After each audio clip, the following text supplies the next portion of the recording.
Hey everybody, I'm Stephanie Gaming and welcome to another dev update about Beastlings trading card game. We already had two updates this far, showing you the starter Beastlings of the weaker typings, the middle typings. The weaker typings are the fire, grass, and air, and water. The middle typings are rock, toxic, electric, light, and shadow. And today we are diving into the starters of the metal typing, dragon typing, ice typing, and fighting typing. But before we jump into the starters and show them off, I will give you guys a quick update based on the last development update about the typing weaknesses and resistance. I made some weakness resistance which were not greatly made and thought of by myself. The issue was that the stronger typings might had a weakness from the lower rank typings or middle, or all the power of typings were through each other with weakness and strengths. So I've been thinking about it and I changed it. So only the low tier typings are weak and resistant to each other. Only the mid tier are weak and resistant to each other, and only the high tiers are weak and resistant to one another. So I will give you now the overview of how the weaknesses and resistances go. In my head, it is clear, but my head sometimes works differently. But I will give you guys a quick view on how it is going. Here it is.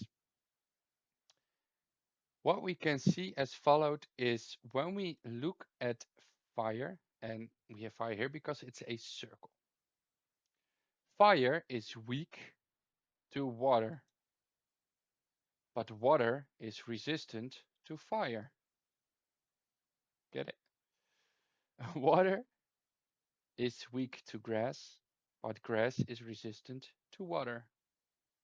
Grass is weak to air, where air is resistant. Wait,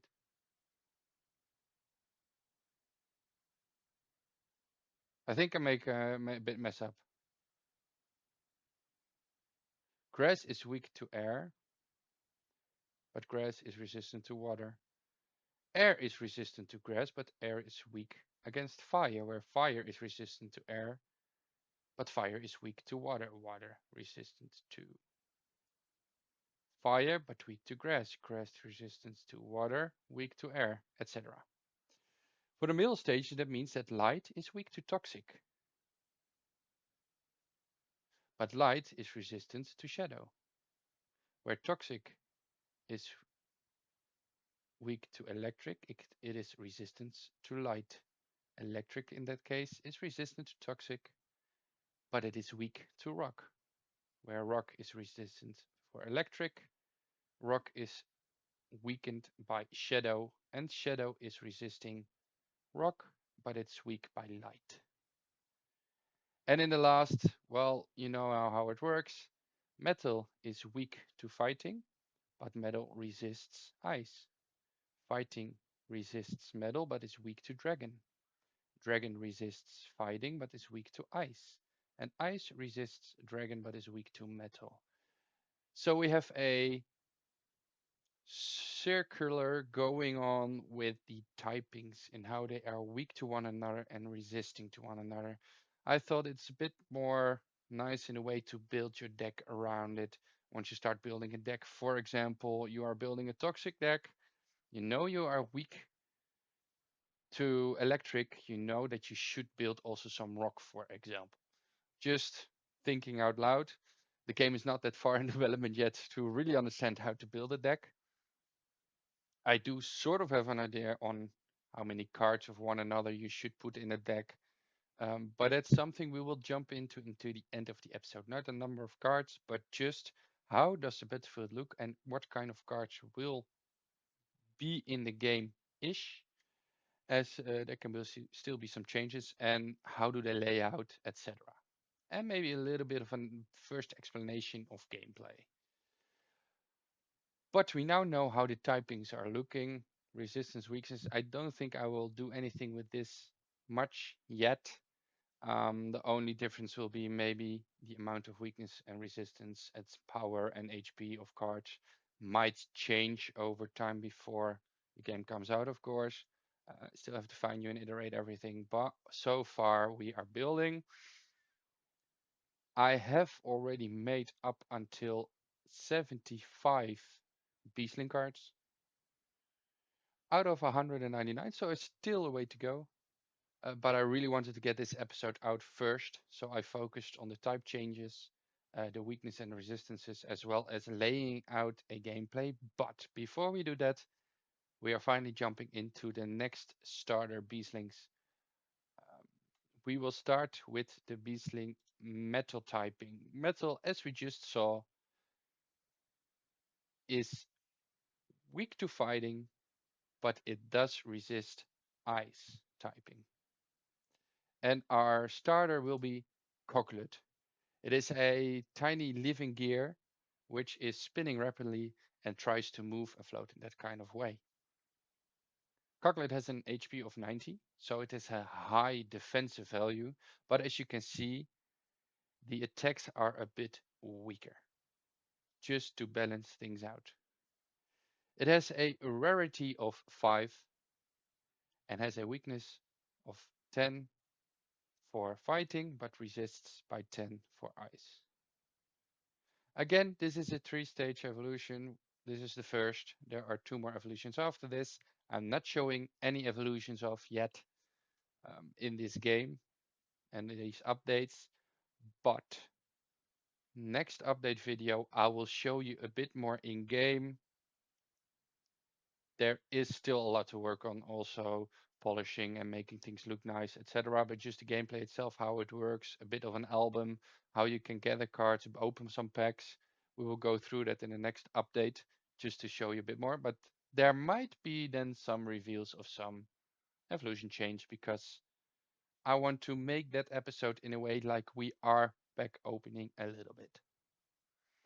But so far, this is our metal starter. If we go to the next, it's fighting. Fighting, as we saw, is resisting to metal, but it's weak to dragon. And our fighting is starter is Pomelot. Pomelot is a wildcat that walks around and runs around the jungles, and it tries to fight everything that's bigger than itself, and it trains a lot with hitting trees. Pomelot has an HP of 90, but a cost of 10, so it costs a little bit more than Cocklet that we just saw, but it's also because, and with an HP of 90, it also has some more attack power. And again, it's weak to dragon, and it's resisting metal, and this one has a rarity of 6, meaning it is a bit more rare to find this one than the metal Cocklet.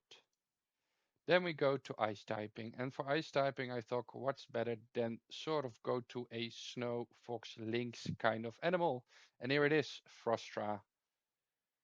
Frostra is like a little playful lynx that plays a lot in the ice and in the snow. It has an HP of 80 and costs 8. It has 2 attacks, Frost Pounce and Snow Burst, doing the damage of 40 and 60. Again, balancing. Bit lower HP, bit higher attack. It has a rarity of 5, just like the metal, because it has a lower cost and a little bit lower HP, but still has a bit okay attack. And then last but not least, the dragon typing. Dragon typing, if you know all kind of these animal games, monster pocket games, like Pokemon, dragon typings I always love. So I loved when I came out with Drakit. Drakit is a little playful hatchling dragon just coming out of its eggs. It breathes a few sparks and lives in crystallized caves, rock openings, so to say. It has an HP of 90, costs 10, and has 2 attacks, Tail Bob and Draco Spout, with a 40-60 power ratio, with of course the weakness to ice and fighting, and again a bit higher HP, a bit higher damage. So we will have a 6 rarity for this card. So these are the last 4 starters that we have in Beastling's trading card game in the Beastling world, so to say. So now I will show you a little bit of a sketch I made in how the playing field might look like.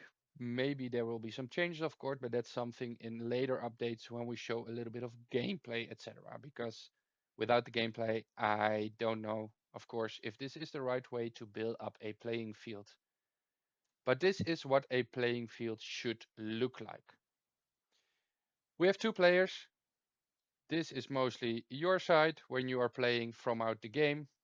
I will always try to make it look like this, and you always see your opponent's side from this. The opponent will also see his own side like this. If you play multiplayer, I do want multiplayer in this later on, and then he will see your side like here. Of course, your deck will be placed here, shuffled. You grab cards from your deck to have a hand so you can play cards with. There's a discard pile by items or cards that are played and you don't use anymore and have to discard. When beastlings and trainers and champions are officially defeated, they will go into a death pile, meaning they are fully defeated and death, and you can't get them back with any cards unless you do have some cards. I don't have ideas for that yet, but who knows? We might find something in it.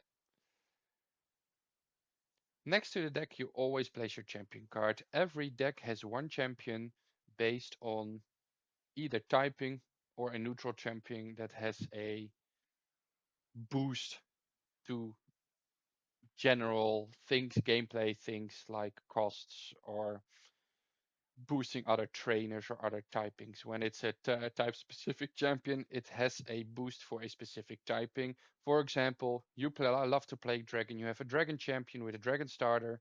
Um, so it can boost dragon type moves or dragon HP or dragon costs or something like that.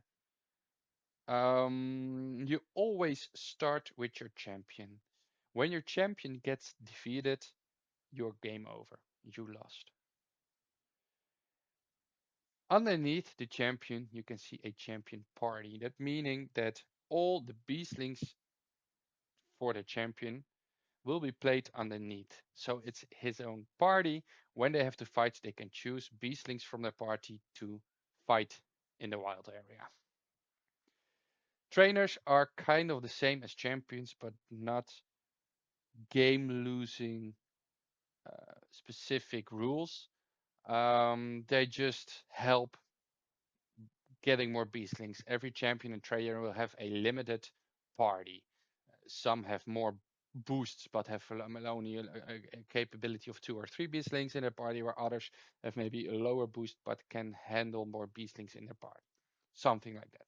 Still have to figure out how that to implement and how I want to do that, but that's the main idea. Again, trainers are characters again that have maybe a boost, maybe some limits, maybe some whatever to help with playing this game, as well as their own party with beastlings that they put underneath.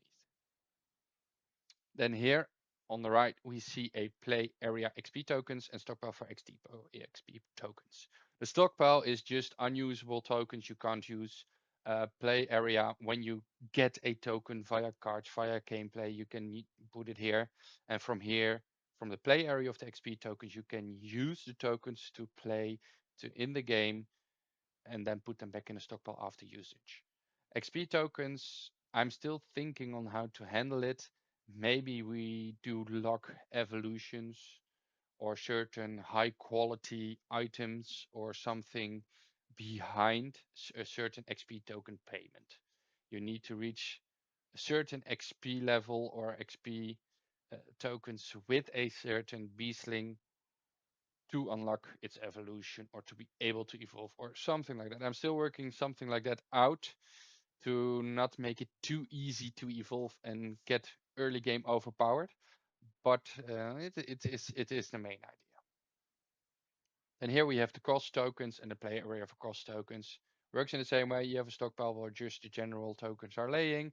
When you, as a player, are buying a champion or a trainer or a beastling, you have to pay those costs. Those costs get here. For example, we saw Drakit had a cost of 10. You played Drakit in your champion party or in a trainer party. you add 10 cost tokens in the playable area. Then it's the opponent's turn who has to play in the wild area. We will make wild beastlings that don't have evolutions or whatever, but are already basic or pre-evolved beastlings that also have a cost. Based on what you play as a trainer, for example, you only play a Drakit, you have a cost of 10, so you have 10 cost tokens in the playable area, meaning the opponent has 10 cost tokens to play with to buy wild beastlings. Maybe he buys 2 wild beastlings of each cost of 5, so you have 2 wild beastlings laying in a wild area that you then have to give to a trainer or a champion available and then play with the 1 beastlings out of the party to try to defeat it. That is sort of the general idea of how the game plays. If a wild beastling wins and your HP drops below 0, your beastling is out. If you win, if the wild beastling's HP drops below 0, you win with your beastling, but your beastling stays damaged. I haven't included it in this SketchUp yet, but there will be a site here with location cards where you are trying to walk through locations and routes to the end location, so to say. Every 3 or 4 location, I still have to figure out how many, you will visit a city, and in cities you can heal all your beastlings from all the parties. So that means if you use your beastling to defend against wild beastlings and you only have 10 HP left, but you still have to go through 2 more locations to reach a city, you need to make sure that you can or defeat a wild beastling very easily with that low HP, or you have to be able to have enough other beastlings in other parties which can defend without you losing your beastling. So in the end, if both players still have their champions left, then if everybody reaches the last location with their champions left, the one with the most points. Points will be based on how many trainers you have left, how many beastlings in the trainer party, how many beastlings in the champions party, um, that kind of stuff will all include the total score in the end. Um, if you have finished playing as the wild area and you defeat it with your champion, your trainer beastlings, the wild area, you can play the end game and then the turn over goes to the other one who then has to play beastlings and trainer cards, etc., where you then as a player can buy wild beastlings in the play area to attack him with. That's the main idea of the entire gameplay of this game, how it should work out, how I would like to work it out. There will be still some fine tuning, but if you yourself also have maybe some ideas that we can include in the game that you think like, oh, this sounds interesting, but if we tweak it a little bit less this, maybe it is more challenging, or maybe make it a bit more easier in that way, but more difficult in that way, or any tips or hints, I always like to hear. Doesn't mean they always get into the game, implemented into the game. But if you give a reaction on this episode with some nice ideas, next episode or the episodes after, I will try to refer back to a comment if I definitely like it or not. So far, that is this updated video about the development of Beasling's trading card game. If you like Beasling's trading card game, of course, make sure to like and subscribe and let me know in the comments what you like about this game and who is your favorite starter. And let me know what you think of the type changes, the resistance, the weaknesses, as well as the gameplay. And I hope I can give you an update within the next month and show you a little bit of the gameplay. So far, I'm out. I'm continuing with developing, and I will see you all in the next development update. Ciao, ciao.